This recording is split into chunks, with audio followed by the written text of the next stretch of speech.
Hi, Bradley. Hi. Kevin, Lily's husband. Oh, you're the famous Kevin.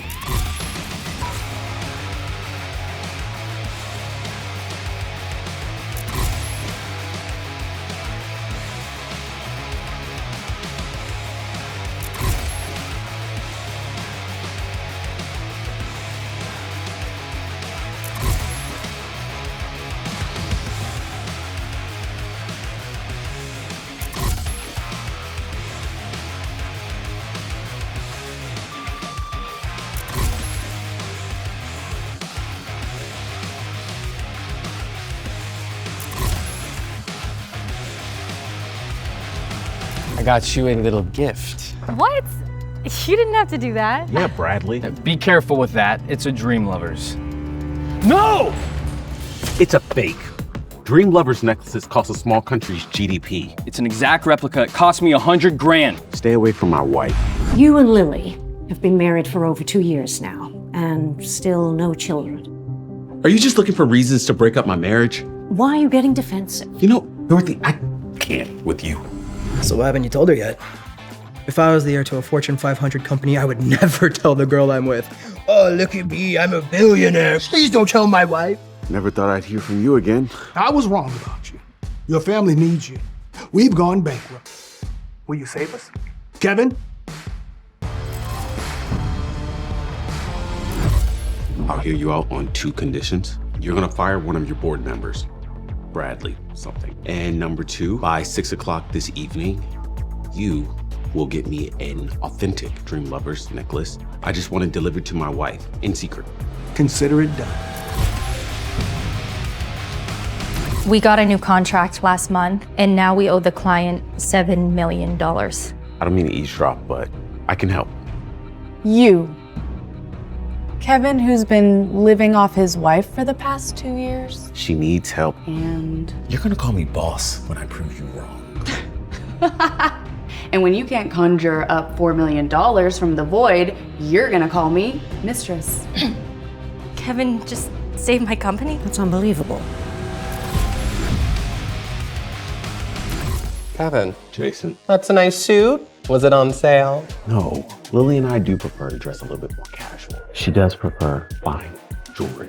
Is that a Dream Lovers? oh my God, that's like every woman's dream. I'm calling about the Dream Lovers necklace you sent me. You're calling me because you want another? Fake necklace? That cost me $100,000. All right, I lost my job. I don't have anything left. Mr. Jones, I'm very sorry. The limit on this card isn't high enough to pay for tonight's bill. You're a thief. Get your manager here right now. Just then, an extremely calm voice came from the entrance of the banquet hall. What seems to be the problem here?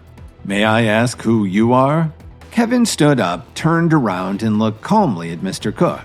Long time no see. It's really you. I can't believe it. How are you doing, boss? I'm not your boss anymore, Mr. Cook. Just call me Kevin. How about if I give you a discount? A 50% discount. After a few more minutes of driving, Kevin and Cook stopped at an enormous office complex in the west suburbs. Hey, I thought it was Kevin. Kevin turned his head to look. Kevin, you came here by yourself? The things in West Chicago International Group aren't cheap. If you don't have enough money, you should get out fast. Honey, what's wrong? Who is this? Hubby, this guy is Lily's husband. He was being very rude to me and wanted me to call him boss. Cody grabbed Kevin's collar and was about to punch him. Stop it! I order you to go to the personnel office tomorrow and turn in your resignation. Kevin, boss, this was all my fault. Can you convince President Wright not to fire him? That isn't a bad apology. Kevin, we got you this gift almost a year and a half ago. Kevin looked at his 4 friends and slowly opened the box. As he looked inside, his eyes twinkled. His eyes were glued to the beautiful antique signet ring in the box. Lily, if Grandma Jones calls you tomorrow and she asks you to talk about the deal with Williams Media, don't agree with her right away. Just let her wait. Kevin smiled as Cook opened the silver lid and took out a small velvet box. I prepared this especially for you. It's a valuable item that I've kept for almost 4 years now. In the middle of the velvet box was a pill the size of a small marble. He placed it in his mouth and reached for a glass of water to help him swallow it. Before Kevin could drink the water, the pill seemed to melt in his mouth, and then it flowed down his throat.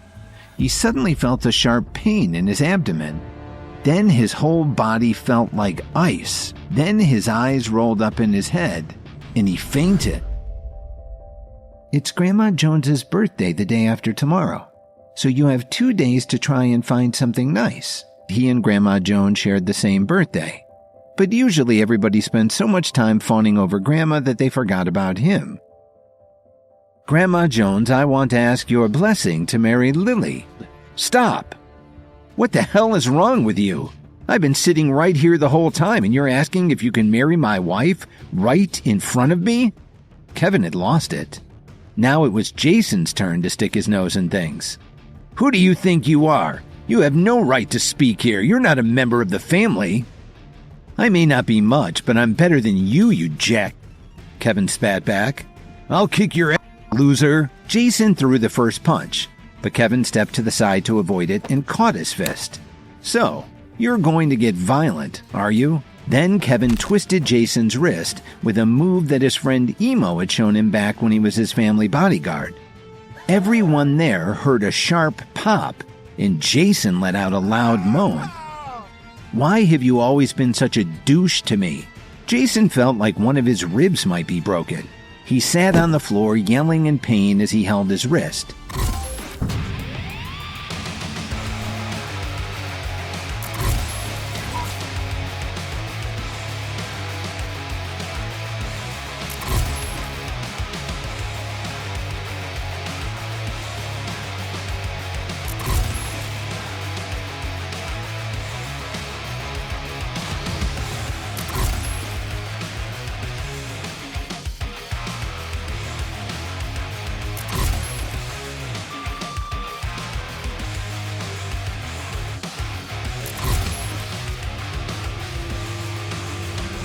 Kevin clenched his fist tightly. From now on, I'll have nothing to do with this family. I've had enough of this. If you want me to come back, you'll have to make Grandma Jones get down on one knee and beg me. So you're the one who hurt my friend. So are you his friend or just his guard dog? Do you happen to know Mitch Cook? Drake's face froze when he heard this question. It's me, Mitch. I'm here with a mutual acquaintance. Drake hesitated a moment and took the phone. While he talked, his expression changed from anger to confusion to worry. Are you sorry now? Yes, Mr. Williams, I'm very sorry. Jason couldn't hold back any longer. He decided to take another swing at Kevin. But before his fist even made contact with Kevin's face, Drake grabbed Jason and threw him to the ground. Where are you? I'm on my way home. Don't worry, Lily. I'll go and pack my things. I'll be gone by the time you get home. No, please wait for me. I'm on my way. A black car slammed on its brakes and stopped at the side of the road. Bradley grinned as he got into the driver's seat and locked the doors. What Dorothy and Lily didn't know was that Bradley had put child locks on the car door. They wouldn't be able to leave. Bradley parked outside of an ominous house and brought a rope over to tie both Dorothy and Lily up before bringing them inside. You really ought to save your strength. Even if you scream until you're hoarse, no one will hear you. Suddenly, the door burst open with a violent kick. Bradley, you'll never get away with this. What can a useless piece of crap like you do to someone like me? Bradley, if you want a hostage, let them go and take me. Lily was floored when she heard Kevin say that. Her eyes filled with tears. Officer Emmett, how is the situation now? There is a man named Kevin Williams currently speaking with the kidnapper. A second later, Bradley pointed his knife at Kevin. You want to be a hero and save this damsel in distress? As he brushed past Lily, he whispered, Lily, don't be afraid. You're safe now. Did someone at Williams Media tell you that you'd offended someone? I'll bet you don't even know who it was. Ma'am, for some unknown reason, the kidnapper suddenly knelt down in front of the hostage. What did you say? She definitely saw Bradley kneeling in front of Kevin. Please, sir, I beg you to let me go. This was all my fault. All right, you can go outside and surrender.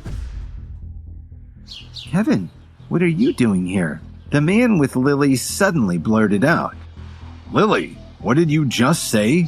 This is Kevin? That useless ex-husband of yours?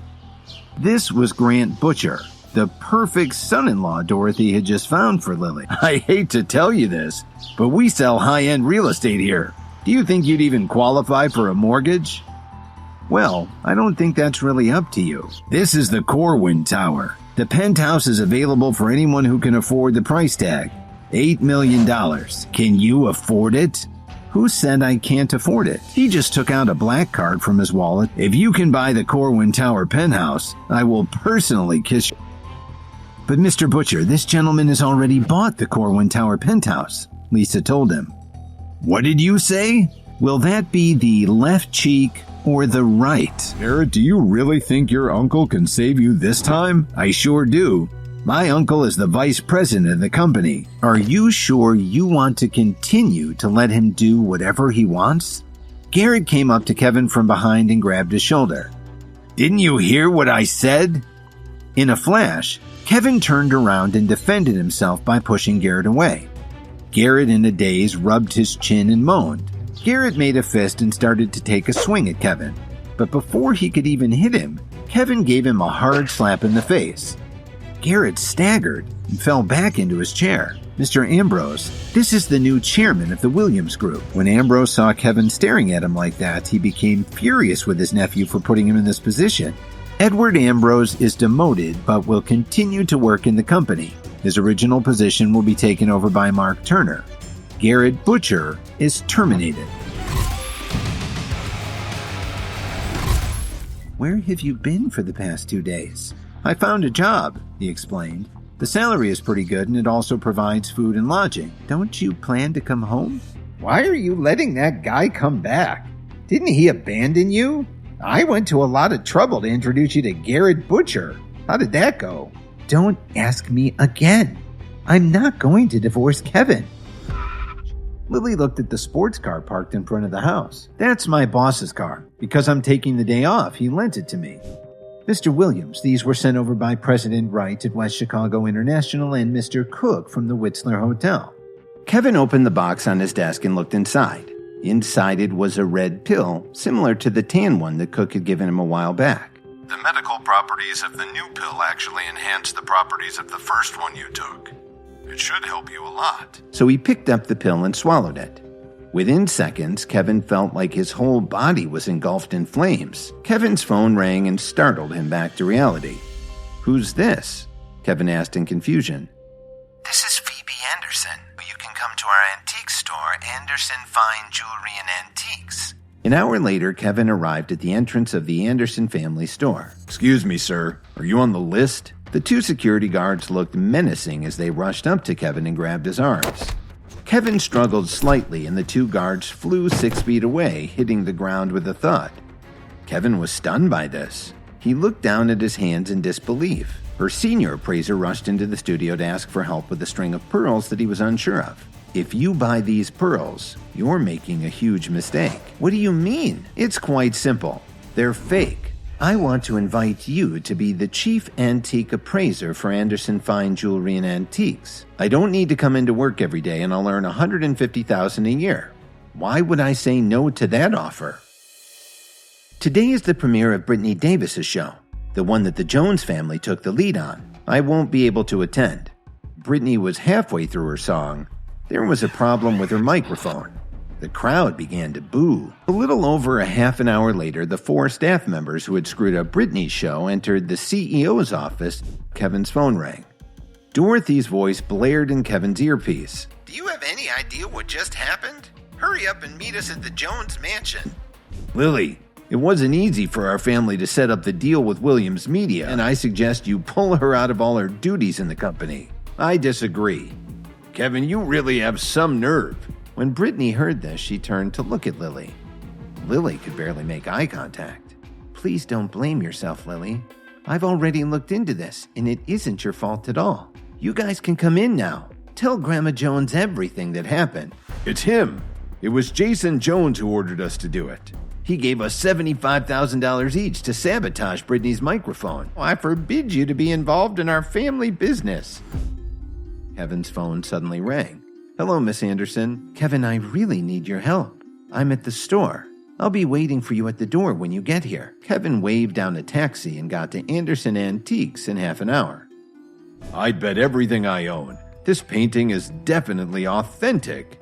Then a third one responded, You don't know what you're talking about. Kevin squeezed through the crowd and saw a man watching all of this with a distraught look on his face.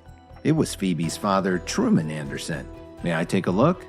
Aren't you Dorothy Jones's son-in-law? How much does he want for it? $200,000. That sounds about right. Please arrange for this gentleman's payment. Hurry up before the seller changes his mind. Did you sell that thing? I sold the painting for $200,000. Easy money. You're under arrest. I've recorded your conversation and thanks for having it out here in public. It looks like maybe we're gonna be arresting you instead. Kevin saw the other thugs starting to move towards him. He ripped through them in seconds, tossing the large men left and right. Who the hell are you? Who am I? I'm an antiques appraiser. What school of martial arts are you from? This sounds like a comic book or something. There are some very powerful people who have decided to put their energy into developing businesses. He thought of the 2 pills Cook had given him. They were supposed to help him restore his strength. Maybe they did something more. Wait, take me home. Can you please do this for me? Kevin managed to get Officer Emmett home safely. His eyes fell on the top shelf of her bookcase. There were a lot of martial arts books, guides to natural health, but there were also a couple of old books with tattered spines. When Officer Emmett woke up and saw that Kevin was still there, she immediately jumped up from her chair. I've got something here and I hope it can help you, Kevin said as he slowly took a reddish-brown pill from his pocket. She tossed the pill in her mouth and swallowed it with a gulp of water. Where are you? Hurry up and come to Grandma's. My father's back from his trip. Mom, I met a very powerful businessman. All I have to do is send him the amount we agreed on, and half a month later he'll be able to triple our investment. Dad, in my opinion, you really ought to think twice about this. Don't you want this family to succeed? Grandma, I think this is a good opportunity. I've decided to give all available family assets to Oliver for this investment. Couldn't you get a divorce? No. No matter what you say, I won't divorce Kevin. When they reached the bus stop, Lily let go of Kevin's hand, sat down on the bench, and cried. Are you sure you want to do this? Kevin, I won't give up on you if you don't give up on me. Where are we going exactly? My mom is having a reunion with some of her school pals. When she saw that everyone else was bringing their children, she called me too. It's near Evanston. So who is this young man? The woman who was asking about Kevin was Iris Reed. I help my boss with his accounts. I guess you could call me a clerk. Hi, my name is Vito. I'm currently the general manager at the KWTD Corporation Chicago branch. Dorothy was ready for her friend Iris to beat her again. Then what kind of car do you drive? It's just a roadster, nothing special, basic blue color. That's worth at least $3 million. That seemed to shut everyone up. Kevin went to the study and pulled out the box that Dominic gave him and looked at the special blend of supplements. He didn't feel any different at first, but about a half an hour later, he let out a long breath and felt a surge of energy. Now that the KWTD Corporation has invested $300 million to help us get through this crisis, all right, Jason, call Mr. Merriweather right away. Mr. Merriweather, the Jones family is planning to sell some shares. I'm willing to pay $150 million for 10% of the Jones Company shares. So, Mrs. Jones, I hope you will give me your blessing to marry your granddaughter. Mr. Merriweather, I hate to disappoint you, but I'm already married. Get away from my wife. This is none of your damn business. Lily's mine now. The anger flashed in Kevin's eyes as he grabbed Merriweather's arm and pulled him away from Lily. Then he threw the big man 10 feet away. So what were you saying about my wife, you arrogant? I apologize. Not to me, to Lily. I'll do it, just stop hitting me. Kevin turned the big man to face Lily.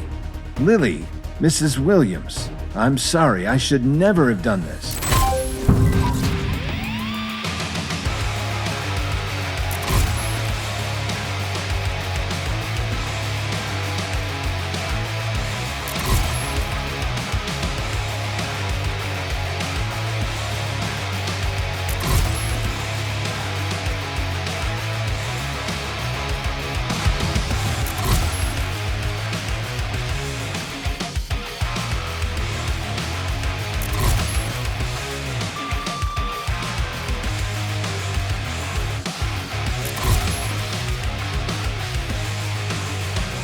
When they arrived at the Whistler Hotel, they took the elevator up to a private room on the 3rd floor. As he opened the door, Kevin noticed that there were 5 or 6 couples in the room. Isn't this the guy who married into the Jones family? What's he doing here? Can you even afford to eat here? Because Officer Emmett and I are friends, I was going to give you a good price, but now I've decided to increase it by 30%. Blair threw his wine glass on the floor. He's the one who broke the wine glass. He was also very rude to my girlfriend. I'm so sorry, Mr. Williams. This is all my fault. I didn't recognize you right away, sir. Just then, a long black car with tinted windows screeched to a stop in front of them. The door opened and someone fired what must have been tranquilizer darts at them. The 3 of them woke up, one after another, in what looked like the basement of an industrial building. Tell me, how much money would you pay in exchange for your life? You may be interested in my ring. Kevin showed him the ring he had taken from Dominic Archer. I'm sorry, sir. I had no idea you were the Night King. I can't fault you for your ignorance. Just do your job and leave the rest to me. When the middle-aged couple entered the office, Kevin immediately jumped up from his chair and ran over to them. Mom, Dad, when did you get to Chicago? I heard from your uncle that he put Williams Media under your name. Kevin, are you really the CEO of Williams Media now? Kevin's phone rang. It was his Uncle Thomas. Your cousin is getting married tomorrow, so I'd like to invite you back into the family as a guest. Monty was the one who had the best relationship with Kevin. In fact, when Kevin was pushed out of the family, Monty was the first one to speak up in his defense. When Kevin and his family walked into the reception hall, Uncle Thomas was greeting the guests warmly. Then Thomas looked at Alan and Susan. It's good to see you finally made it back. I see the 3 of you made it to Monty's wedding. When are you leaving? Laura Williams said coldly. Laura, I called Alan and his family to personally invite them back. You're an embarrassment to the entire family. Alan was so angry that his chest was heaving up and down, and Susan was so repulsed that she was starting to look pale. Why don't you just go back to Chicago? Alan's face suddenly turned pale. He moaned and collapsed on the floor. Dad, what's wrong? Kevin immediately took out his phone and dialed 911. Ethan, if something happens to my father, I'll hold you personally responsible. Then Kevin suddenly looked at his Uncle Thomas and said, It seems I made a bad choice lending money to the Williams family. I think I may just pull out my $8 billion and head back to Chicago. Everyone who heard this was stunned. Kevin and Lily walked into a chic jewelry store, and Lily's eyes lit up when she saw a beautiful necklace in the display case. Didn't you just say that you don't allow anyone to try anything on if they haven't already paid for it? But can you afford it? If you really can afford it, why don't you just buy it? Wrap up every piece of jewelry in the store. I'm buying it all for my wife. Current stock in the display cases is valued at over $1.4 million. Yes, wrap everything up and send it to the penthouse at Corwin Tower. Come on, honey, let's go. Suddenly, the front door was violently kicked open. Tie them up. Kevin, come out now. Marshall, if I can make an herbal pill that will help you, will you let us go? Sir, please save my men. They've been given the same pill. Without the antidote that you just made, they'll all die within 3 days. Unfortunately, to make another batch, I would need more of the black fruit. I used all that I had to make your pill. I'll send one of my men to get some for you right away. You have an unusual skill that's highly valued by some very rich and powerful individuals. The ability to make these herbal supplements could draw attention from the wrong people.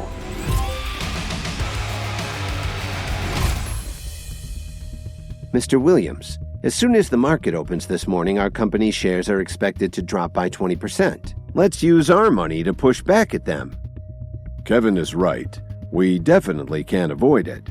They're playing rough, so we will too. All right. Since no one has any objections, let's get to work. Miss Gray, I'd like to withdraw $2 million in cash. Sorry, sir. These windows are reserved for VIPs. We're being robbed! By the time Officer Emmett realized what was going on, Kevin had already leapt in front of the man and kicked the gun out of his hand. Then he threw a lightning-fast punch to the man's head. He dropped like a sack of cement. A minute later, the five of them ran out of the front door with 5 bags of money and their young hostage. Man, we hit the jackpot this time. Suddenly, the driver looked in the rearview mirror and started to panic. Don't worry, we're almost at the lake. They'll have to stop soon. I'll tell you what. If you want a hostage so bad, take me. He punched the man in the center of his chest and sent him flying backward. His men were shocked and they definitely didn't want to face Kevin again. They just snatched their leader and ran away as quickly as they could. The Jones family lost a lot during that whole mess caused by the Williams family. So the Blair family is getting together more than a dozen wealthy families to invest in a huge high-end real estate development. Are you sure you want me to go along? Come on, we've never gone camping like this. How could I say no? The caravan of over a dozen limousines stopped at their destination up near Rockford. So this is where you plan to build? Yes. Isn't it beautiful? Right at that moment, Kevin heard a lot of commotion and turned around to see Officer Emmett and Phoebe Anderson walking out of a changing room. Kevin, I didn't expect you to be here either. Why didn't you tell us? We could have ridden together. Why don't we have a competition and see who catches the most fish or game? So what's the reward? Good idea. Each family will put $10 million in the pot. Winner takes all. Suddenly, they all heard a rustling sound coming from the nearby bushes. A large, ferocious cougar jumped out of the bushes and growled at them. Kevin was the first to react. Lily, run! Kevin shouted as he picked Phoebe up and put her on his back. It's a real cougar! Run! Hearing this, Sherwin Blair's face turned pale. Go as fast as you can. I'll keep him here. Kevin yelled as he ran at the cougar without looking back. He picked up the knife that Blair had tossed on the ground and threw it at the cougar. Without thinking about his own safety, Kevin ran towards the dense forest, away from the camp. They all heard a wailing sound that echoed from one end of the woods to the other. That sounds like the cougar got him, they all thought. That very moment, Kevin was standing over a dead timber rattlesnake. Half of his body was covered in blood. He cracked its spine just below the head like it was a chicken. Amazing. You fought with a cougar and then killed a rattlesnake with your bare hands. Hi, my name is Dalton Steele. I could certainly use a friend like you. My name's Kevin. Mr. Steele, your wife's condition is very serious. I don't think she has more than an hour to live. Dalton, don't worry. Tell me, did Miranda eat anything in the woods? Kevin took the plants from Dalton's hands and stepped away as the doctor continued to treat Miranda. Kevin, let's see how long you can keep pretending you know what you're doing. And now Phoebe and Lily will see your true colors. Then you can explain yourself to Dalton. She should be able to sip some of this by now. It will help her to recover a lot more quickly than what the doctor just gave her. Dalton, what happened to me? It was all my fault. That fruit I gave you was poisonous. Suddenly, a bolt of lightning streaked across the sky, followed by rumbling thunder. Go ahead and take your wife into the smaller tent. I'll join Lily and Phoebe in the other one. Heaven, please save me. I don't want to die. Maybe I'll save him, but you have to say the magic word. Please.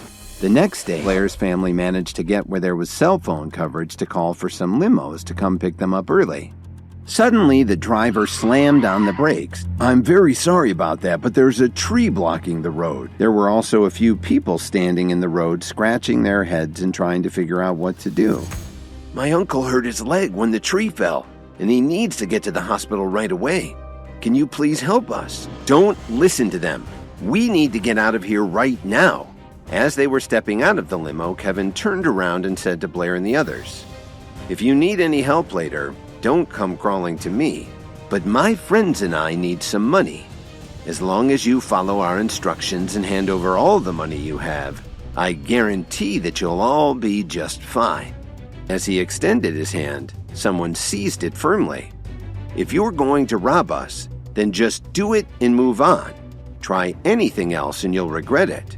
Kevin grunted and gave the man a quick, powerful sidekick in the gut, sending him flying 10 feet away. But their hopes were dashed when they heard a gunshot suddenly ring out.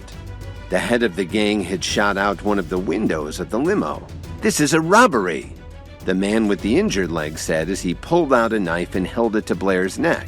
"Why don't you try to shoot me instead of an innocent—" "Go to hell," the man shouted as he pulled the trigger. As the gunshot rang out, blood burst from Kevin. That's when Kevin fell to the ground.